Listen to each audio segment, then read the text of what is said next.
Baik, pemirsa kembali lagi di Ini Borneo mengangkat karya dan budaya. Nah, tadi kita sudah mendengarkan kisah inspiratif dari Desa Antutan, tentu saja dengan rasa yang sangat manis dari coklat produksi Kokoa Antutan, dan masih tersisa juga coklat di bawah bibirnya Linda pada siang hari ini.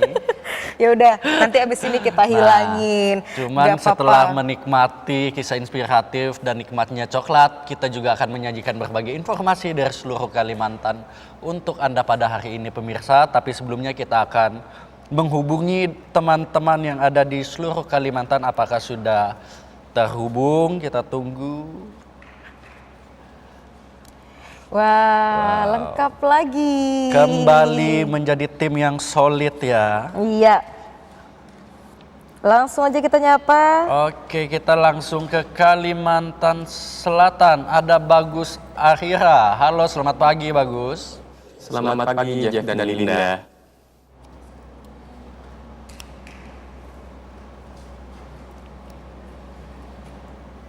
Linda.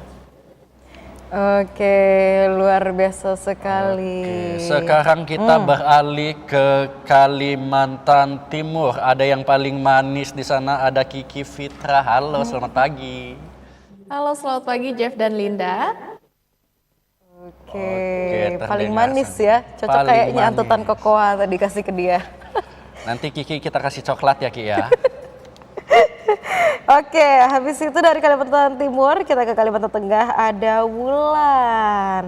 Ini aku baru pertama kali jumpa atau gimana ini? Halo Wulan, selamat pagi. Halo, selamat pagi Jeff dan Linda. Oke, ini karena luar biasa pertama sekali. kali jumpa bisa di zoom nggak? Di zoom banget gitu ya. Oke, yang terakhir dari Kalimantan Barat, tak kenal maka tak sayang, ada Mustafa Kamal.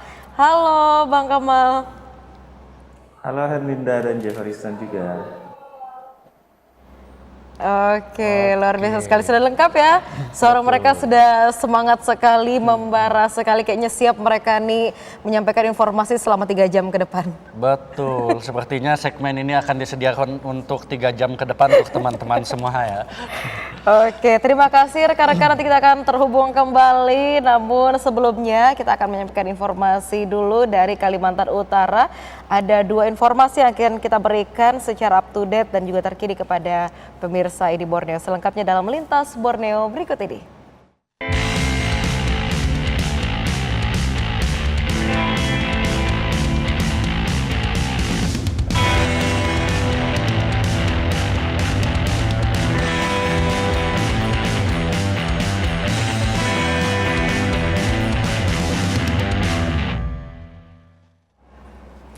Dan pemirsa, langsung saja kita awali informasi dari Kalimantan Utara yang tentunya dari Kabupaten Bulungan. Peringatan Hari Bayangkara ke-80 menjadi momentum bagi Kepolisian Negara Republik Indonesia untuk memperkuat komitmen pelayanan kepada masyarakat dan juga memperkuat sinergi antara Polri, pemerintah daerah, dan seluruh pemangku kepentingan dalam menjaga keamanan serta mendukung pembangunan. Berikut informasi selengkapnya.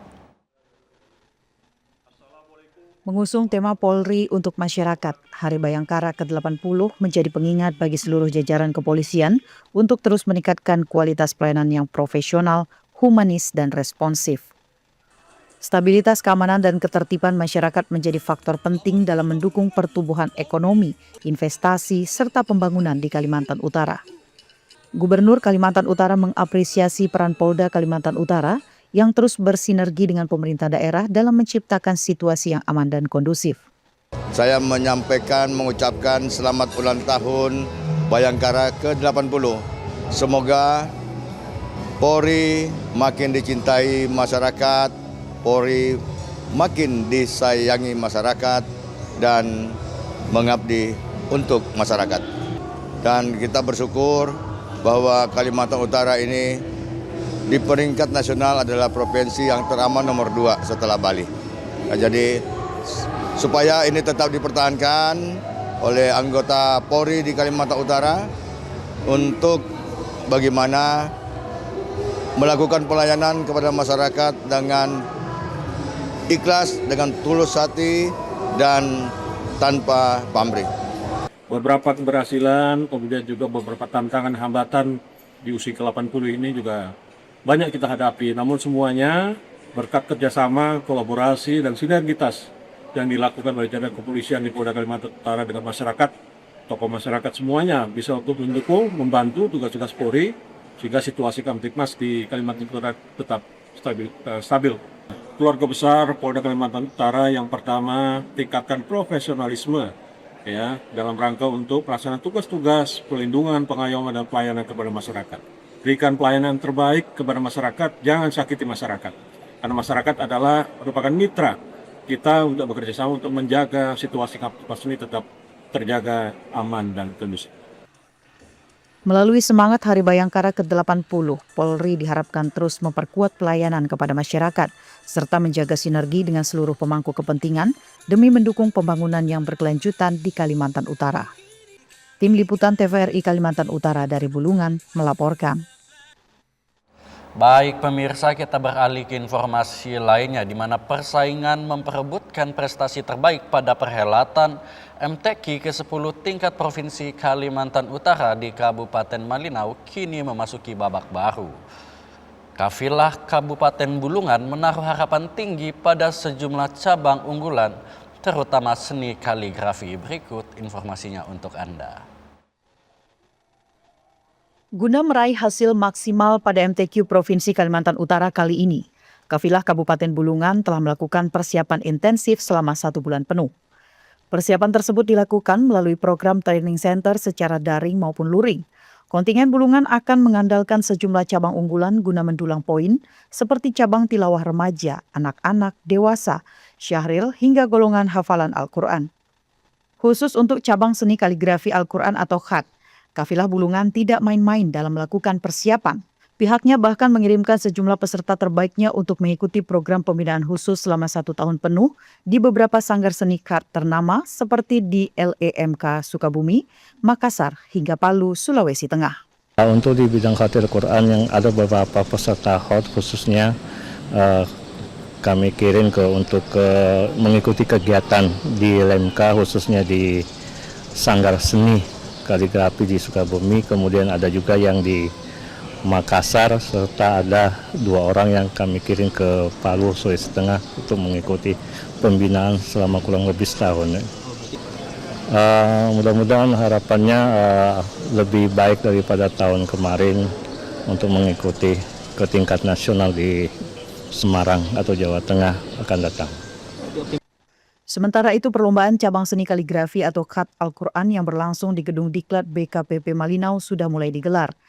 Sebanyak 5 cabang golongan akan dipertandingkan secara bertahap selama 2 hari, yaitu golongan naskhi, hiasan mushaf, dekorasi, kontemporer manual, serta kontemporer digital.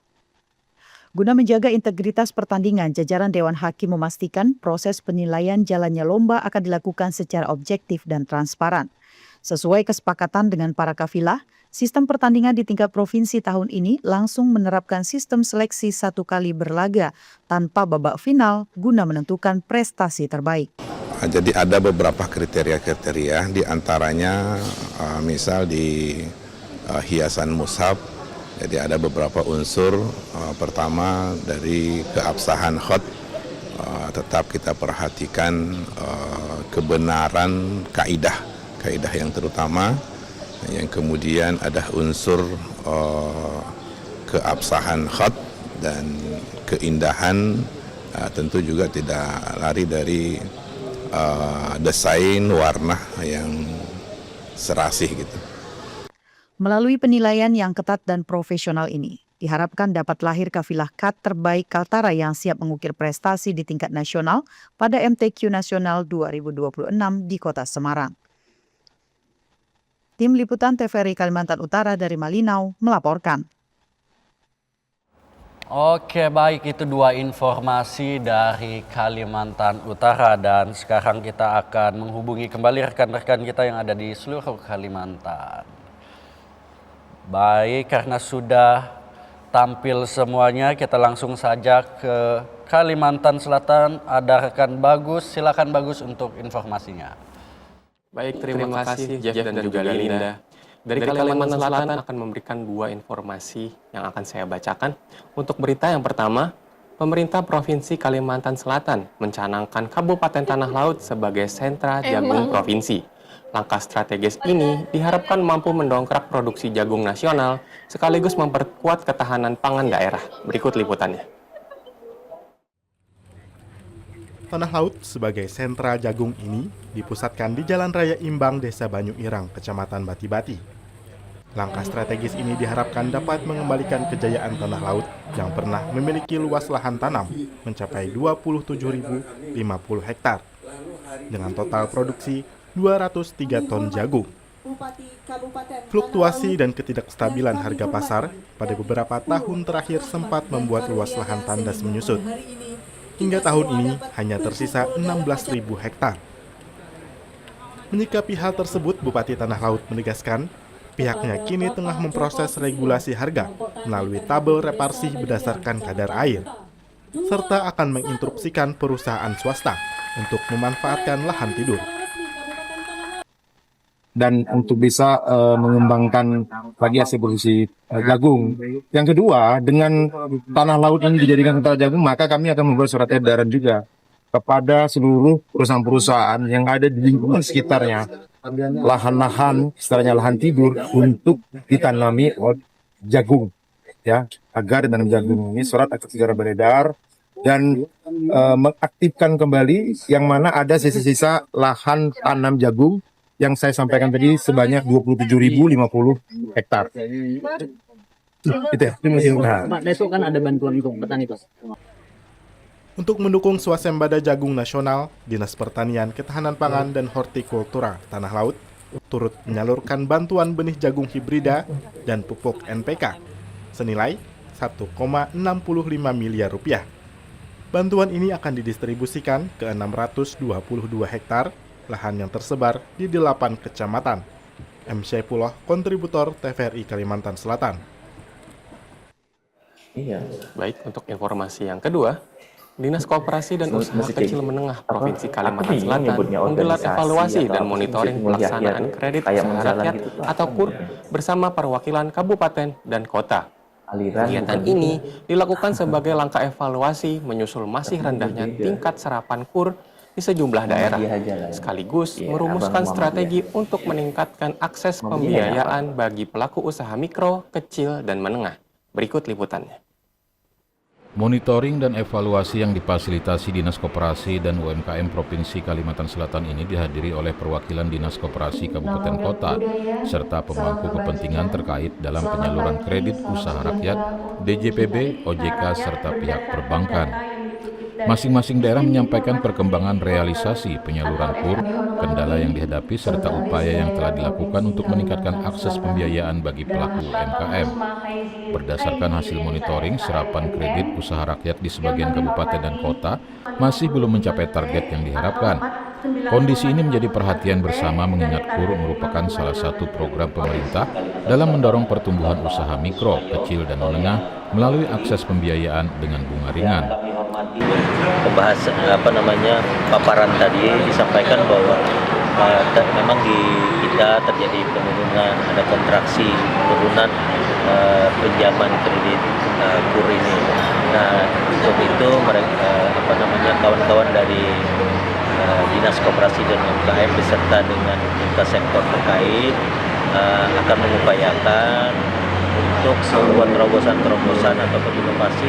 Melalui kegiatan monitoring ini, pemerintah provinsi berharap dapat mengidentifikasi faktor-faktor yang menyebabkan rendahnya penyerapan, baik sisi pelaku usaha, lembaga penyalur maupun pendampingan di daerah. Data sejauh mana serapan KUR di Kalimantan Selatan ini dapat dicapai. Evaluasi KUR ini dapat membantu menyumbang pertumbuhan ekonomi yang berkelanjutan merata dan syariah. Hasil evaluasi ini selanjutnya akan menjadi dasar dalam menyusun langkah strategis, termasuk penguatan sosialisasi, peningkatan pendampingan kepada UMKM, serta memperkuat sinergi antara pemerintah daerah, lembaga penyalur dan seluruh pemangku kepentingan agar penyaluran KUR dapat berjalan lebih optimal. Dengan penyaluran KUR yang lebih optimal, diharapkan semakin banyak pelaku UMKM yang memperoleh akses permodalan, sehingga mampu meningkatkan daya saing dan mendorong pertumbuhan ekonomi daerah. Hidup dari terkecil. Baik, demikian dua informasi yang dapat saya sampaikan. Kita kembali ke Jeff dan Linda di Kaltara. Baik, terima kasih Bagus Arira yang telah menyampaikan informasi langsung dari Kalimantan Selatan. Selanjutnya kita menuju ke mana, Jeff? Ke Kalimantan Timur. Ada idolanya Jeff di sana, itu ada Kiki Fitra. Silakan Kiki untuk informasi Anda. Ya baik Jeff dan Linda, informasi pertama dari Kalimantan Timur. Kasus HIV di Kota Samarinda terus menjadi perhatian pemerintah daerah. Melalui program screening dan deteksi dini, Dinas Kesehatan Samarinda terus memperluas jangkauan layanan guna menekan penularan HIV di tengah masyarakat. Berikut informasi selengkapnya. Pemerintah Kota Samarinda melalui Dinas Kesehatan terus mengintensifkan upaya deteksi dini dan penanganan kasus HIV melalui berbagai program screening di fasilitas kesehatan. Langkah ini guna menekan penularan serta meningkatkan akses masyarakat terhadap layanan pemeriksaan dan pengobatan. HIV menjadi salah satu penyakit menular yang masuk dalam program prioritas Kementerian Kesehatan dan menjadi bagian dari penerapan standar pelayanan minimal di bidang kesehatan. Kepala Dinas Kesehatan Samarinda Dr. Ismet Kusasi menjelaskan, hingga akhir Mei 2026 pihaknya telah melakukan screening terhadap 19.000 orang. Dari jumlah itu ditemukan 184 kasus positif HIV, dengan 145 orang diantaranya telah menjalani terapi.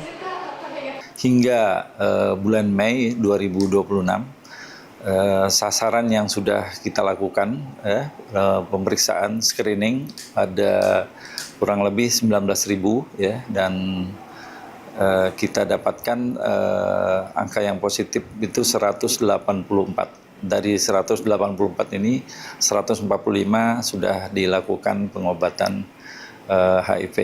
Nah, kita ketahui dari HIV ini yang paling banyak ya yang ditemukan adalah kelompok LSL. Jadi laki suka laki, makanya kita tentunya pasti akan menyasar kepada kelompok-kelompok yang memang menjadi penderita terbanyak dari kasus HIV. Salah seorang staf program HIV Dinkes Samarinda Siti Nurjana mengatakan, mayoritas masyarakat yang menjalani pemeriksaan berada pada rentang usia produktif, yakni 25 hingga 49 tahun. Dinkes Samarinda juga rutin melakukan monitoring dan evaluasi ke fasilitas kesehatan untuk memastikan pelayanan berjalan optimal serta mendorong inovasi dalam menekan angka kasus baru HIV. Kebanyakan yang kami periksa adalah rentang usia yang produktif ya, jadi antara 25 tahun sampai dengan 49 tahun. Itu adalah rentang usia yang aktif untuk melakukan testing di HIV. Selain itu kami juga melakukan testing kepada ibu hamil, Mbak. Jadi program HIV ini nggak hanya menyasar kelompok populasi yang beresiko, tapi juga kepada ibu hamil yang memeriksakan dirinya ke fasilitas kesehatan pada trimester 1. Jadi di Kota Samarinda sendiri ada 42 layanan PDP yang bisa melakukan pengobatan. Untuk HIV ada 26 puskesmas, 13 rumah sakit, dan sisanya ada 3 klinik yang bisa melakukan pengobatan dengan HIV. Biasanya kami melakukan evaluasi dan monitoring kepada paskes-paskes ini. Kadang kami turun langsung ke pasienkes terkait dengan apakah ada kendala di fasilitas kesehatan untuk penanganan HIV. Kepala Dinkes Samarinda menegaskan pengendalian HIV memerlukan kolaborasi lintas sektor, mulai dari organisasi masyarakat, lembaga pendidikan, hingga tokoh agama. Langkah guna memperkuat edukasi, menekan stigma, dan meningkatkan kesadaran masyarakat terhadap pentingnya deteksi dini. Sendimas dari Samarinda melaporkan. Kita beralih ke informasi selanjutnya. Demam Piala Dunia 2026 tidak hanya terasa di lapangan hijau, tetapi juga membawa berkah bagi para pelaku usaha peralatan olahraga di Kota Samarinda. Salah satu toko olahraga di Samarinda meraup keuntungan tinggi dari penjualan jersey, khususnya tim favorit masyarakat. Berikut informasi selengkapnya. Euforia pesta sepak bola terbesar Piala Dunia 2026 terasa gaungnya hingga ke sudut kota Samarinda. Tidak ingin ketinggalan momentum, masyarakat kota tepian banyak berburu atribut tim kebanggaan warga. Salah satunya adalah jersey sepak bola.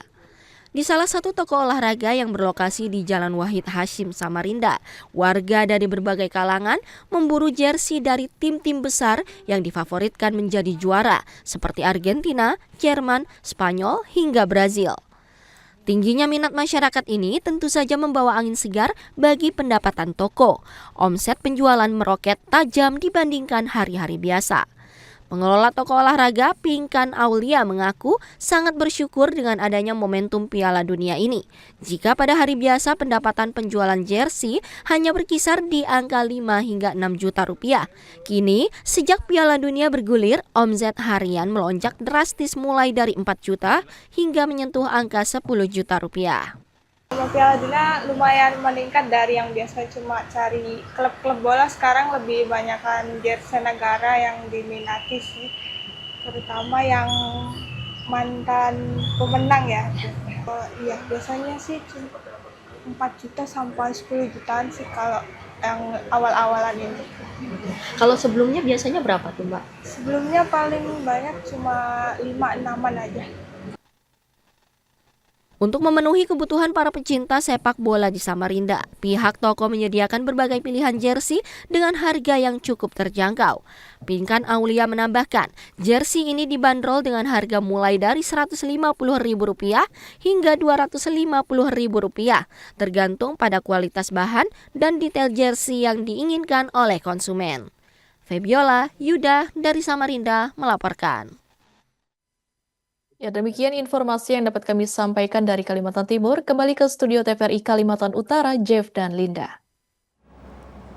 Baik, terima kasih Kiki. Dua informasi yang sangat bermanfaat dan semoga Kiki bisa tetap sehat selama mengawal Piala Dunia di Kalimantan Timur. Luar biasa, luar biasa. Betul. Dan semoga saja Kiki juga mengidolakan. Luar biasa, luar saya biasa. Kembali. Oke. Oke, baik, terima kasih Kiki. Dan sekarang kita beralih ke Kalimantan Tengah. Ada rekan Wulan, silakan rekan Wulan untuk informasinya. Terima kasih Jeff dan Linda. Informasi pertama dari Kalimantan Tengah, tak sekedar jadi wadah hiburan bagi pecinta sepak bola. Agenda Nobar Bola Gembira yang digagas Pemprov Kalteng bersama TVRI dirancang khusus untuk menggerakkan roda ekonomi masyarakat. Berikut informasi selengkapnya. Selain menjadi wadah hiburan bagi pecinta sepak bola, agenda ini dirancang khusus untuk menggerakkan roda perekonomian masyarakat melalui pemberdayaan sektor UMKM. Gubernur Kalimantan Tengah Agustiar Sabran menyatakan bahwa sinergi antara pemerintah provinsi, TVRI, dan unsur Forkopimda ini diharapkan mampu menciptakan dampak positif yang berkelanjutan bagi masyarakat luas. Fasilitasi ruang publik dan pemberdayaan ekonomi kreatif ini direncanakan akan terus dipertahankan secara berkala hingga babak final Bola Gembira berlangsung. Meningkatkan ekonomi lokal, Pak Gub. Ya pastilah ya kan. Nanti kami ada buat ini di tengah sana kan. Kita buat sampai final ya. Ya. Mengelihatkan UMKM juga kita buat di situ. Terus sekaligus pesta rakyat ya, Pak. Ya, sejenis gitulah ya. Jalan dan TVRI bersama Forkopimda yang lainnya sama-sama ya bersinergi ya dalam kartu ini daripada beberapa tempat ya kayak beberapa tempat juga tapi enggak kolaborasi lebih bagus kan gitu ya. Pak milih Jepang Pak Gub. Siapa yang dijagoin? Pertama dia salah satu mewakili Asia ya. Salah satu ke misteri lah hubungannya. Walaupun kalah kita bangga gitu ya kan. Daripada menang tapi jauh kan gitu, jauh di mata kan gitu ya kan. Ada pesan untuk talenta muda di Kalimantan? Ya pastilah kita dalam konteks ini talenta muda kita berkeinginan ke depan ya kan ada yang jadi duta besar, jadi duta olahraga khusus sepak bola yang bisa bicara nasional maupun internasional ya. Baik. Melalui hiburan rakyat yang dikemas produktif ini, Nobar Bola Gembira dinilai sukses bertransformasi menjadi pesta rakyat yang membawa dampak konkret bagi penguatan ekonomi masyarakat Kalimantan Tengah. Dari Palangkaraya, Fatur Razak, Henry Sera, Samsul, TVRI Kalimantan Tengah melaporkan.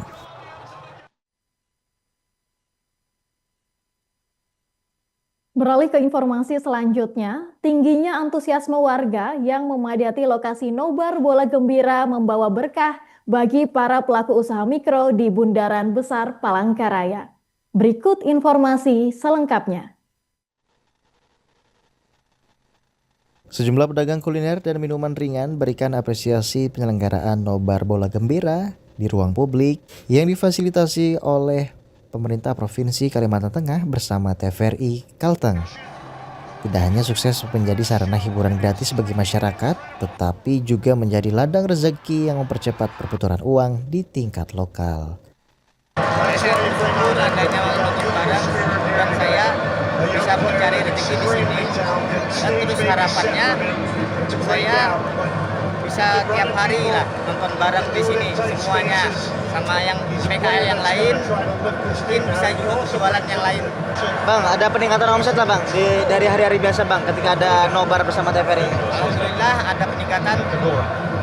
Ya itu cari lebihnya sedikit lah. Para pedagang kecil berharap kegiatan serupa dapat menjadi agenda rutin pemerintah daerah untuk menggerakkan roda ekonomi masyarakat. Meningkatnya pendapatan para pedagang ini memicu harapan besar agar ruang publik terus dimanfaatkan untuk acara massal yang mampu menggerakkan sekaligus menghidupkan ekonomi sekunder masyarakat lokal. Salah satunya melalui Nobar Bola Gembira. Dari Palangkaraya, Fatur Razak, Samsul, Henry Sera, TVRI Kalimantan Tengah melaporkan.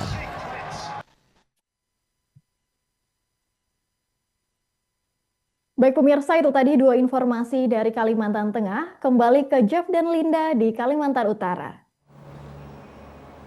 Baik, terima kasih Wulandari atas informasinya. Kok Wulandari? Kan Wulan. Oh, karena Wulan bagaikan bidadari. Waduh, masuk. Masuk Pak Eko. Masuk. Oke, terima kasih Wulandari, Wulan Bidadari. Selanjutnya kita ke Mulus dan Tanfan alias Mustafa. Silakan untuk reporter Kalimantan Barat Mulus dan Tanfan, Mustafa Kamal, informasi Anda. Baik, terima kasih Henry dan Carison. Awali informasi dari Kalimantan Barat. DKPPP bersama Bulog Cabang Sintang melakukan gerakan pangan murah bagi masyarakat. Selain membantu masyarakat, gerakan pangan murah juga untuk pengendalian inflasi di Kabupaten Sintang. Berikut informasinya. Gerakan pangan murah itu digelar selama 3 hari ke depan oleh Dinas Ketahanan Pangan dan Perikanan bekerja sama dengan Perum Bulog Cabang Sintang. Gelar pangan murah itu dilakukan guna membantu masyarakat mendapatkan sembako, terutama beras dan minyak goreng dengan harga yang lebih murah. Salah seorang warga, Ana, mengaku kegiatan itu sangat membantu masyarakat di saat kebutuhan pokok mengalami kenaikan harga. Beras dan minyak goreng yang dijual itu lebih murah dibandingkan harga di pasaran saat ini. Gerakan pangan murah itu selain untuk membantu masyarakat juga untuk pengendalian inflasi di Kabupaten Sintang. Sebab beberapa waktu terakhir, harga sejumlah sembako mengalami kenaikan dan dinilai menyulitkan masyarakat. Dengan adanya operasi pasar ini sebenarnya lebih banyak membantu masyarakat ya. Karena memang di pasaran tuh memang harganya sudah mahal gitu. Apalagi ekonomi kita sekarang kan lagi sulit-sulitnya gitu. Nah tapi memang harus ada lah, pemerintah tuh dihimbau untuk selalu kalau bila perlu tuh ya pasaran untuk masyarakat itu memang harus lebih diinikan. Pokoknya seluruhnya lah sembakonya murah gitu loh. Dalam rangka pengendalian inflasi di Kabupaten Sintang dan di mana juga kelangkaan minyak goreng juga ya, sehingga kami bekerjasama dengan Bulog untuk menyediakan minyak goreng. Adapun yang kita jual di gerakan pangan murah kali ini itu beras SPHP, kemudian minyak kita dan minyak jujur. Gerakan pangan murah akan dilakukan kembali tanggal 2 Juli di Pasar Masuka Sintang dan tanggal 3 Juli di Kantor Dinas Ketahanan Pangan dan Perikanan Kabupaten Sintang. Kegiatan itu diharapkan mampu menekan inflasi dan membantu sebagian masyarakat Kabupaten Sintang. Dari Kabupaten Sintang, Widi Aryadi melaporkan. Baik, kita beralih ke informasi selanjutnya. Di tengah kondisi ekonomi yang dinamis dan kenaikan harga kebutuhan pokok, perajin ikan kering tipis Lestari Aji asal Kota Pemangkat tetap kokoh menjalankan eksistensi usahanya. Produk kuliner tradisional yang dirintis sejak tahun 1999 ini tidak hanya digemari konsumen lokal, tetapi juga berhasil menembus pasar internasional hingga ke Malaysia. Berikut informasinya. Di tengah kenaikan sejumlah harga kebutuhan pokok saat ini, perajin ikan kering tipis dari Kota Pemangkat Kabupaten Sambas tetap stabil menghadapi kerasnya aktivitas perdagangan.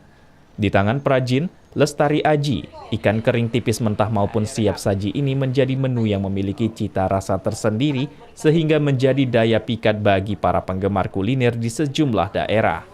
Usaha yang memiliki grafik penjualan sekitar 700 hingga 800 bungkus per bulan ini kini telah berkembang pesat. Untuk produk mentah biasa dikirim hingga ke Tanjung Pinang dan Pasar Sirikan, Malaysia. Sedangkan untuk varian siap saji seharga Rp15.000 sudah bermitra dan dipasarkan di berbagai galeri serta toko oleh-oleh di Sambas hingga Singkawang. Namun 1 bulan terakhir ini, bahan baku berkurang karena harga solar naik dan langka sehingga nelayan jarang melaut. Suami saya melihara itik, jadi dia beli ikan sampah untuk itik. Saya lihat ikannya agak besar-besar, sayang dikasihkan ke itik. Jadi saya coba yang agak kasarnya saya pilih untuk bikin ikan asin. Awalnya nitip-nitip di mamang-mamang yang jualan sayur, tidak pakai label. Terus alhamdulillah banyak peminatnya dan semakin besar. Kami coba pasarkan ke Serikin, alhamdulillah juga lancar. Dirintis dari nol sejak tahun 1999, usaha ini kini menjadi penopang utama ekonomi keluarga untuk pendidikan anak hingga investasi hari tua. Kendala utama yang dihadapi adalah saat musim penghujan karena proses pengeringan masih bergantung pada matahari. Untuk menyiasatinya, perajin memanfaatkan teknologi freezer untuk membekukan bahan baku agar tetap segar. Perajin berharap adanya dukungan inovasi dari akademisi seperti ITB atau Poltesa untuk menciptakan alat pengeringan modern yang hemat energi dan efisien watt guna menjaga kontinuitas produksi tanpa terkendala cuaca. Dari Kabupaten Sambas, Roni melaporkan. Ya, demikian 2 informasi dari Kalimantan Barat. Kembali ke studio Kalimantan Utara bersama Herlinda dan Jeff Horizon. Baik, terima kasih rekan yang mulus dan Tanfan Mustafa Kamal. Sepertinya juga sudah potong cepak ya ini ya. Tampan sekali memang pada hari ini. Dan terima kasih juga rekan Bagus, rekan Kiki maupun rekan Ulan. Terima kasih atas semua informasinya pada hari ini dan kami ucapkan selamat kembali bertugas. Ya, tentunya juga kita akan sama-sama menyegarkan lagi karena kita sudah berada di 3/4-nya jalan di ini Borneo. Sama-sama kita mau menyegarkan dengan penampilan oleh Fadil dengan judul Melamarmu.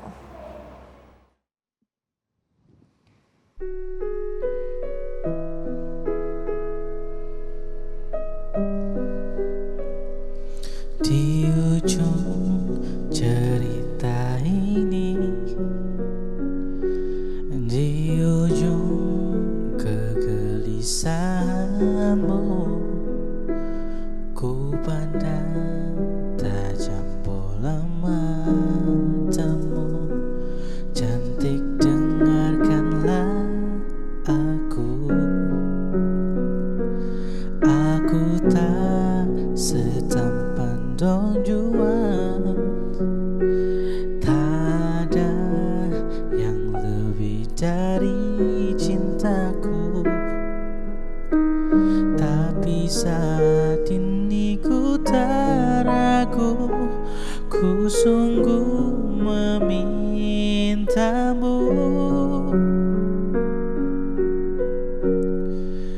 Jadilah pasangan hidupku,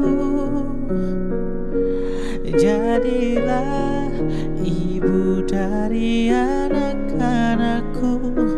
Membuka mata dan tertidur di sampingmu. Aku tak main-main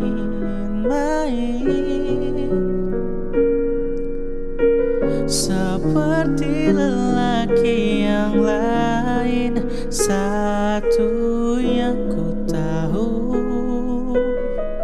ku ingin melamarmu.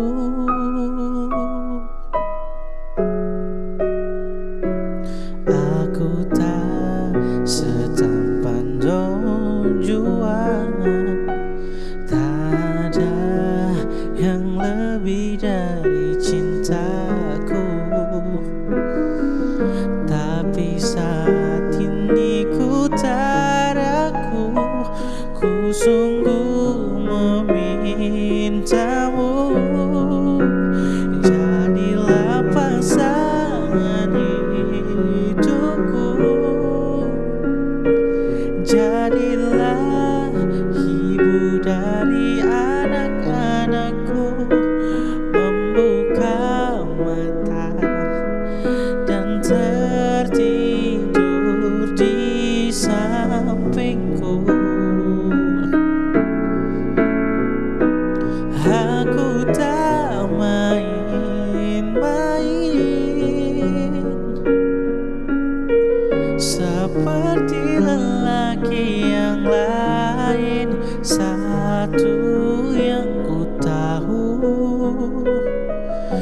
ku ingin melamarmu.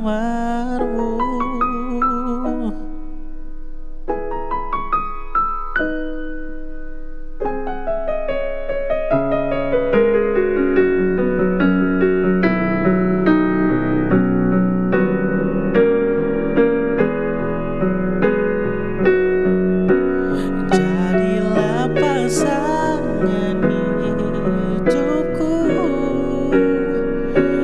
jadilah ibu dari anak-anakku, membuka mata dan tertidur di sampingku.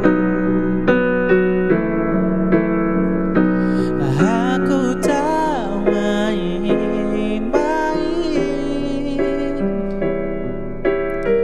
seperti lelaki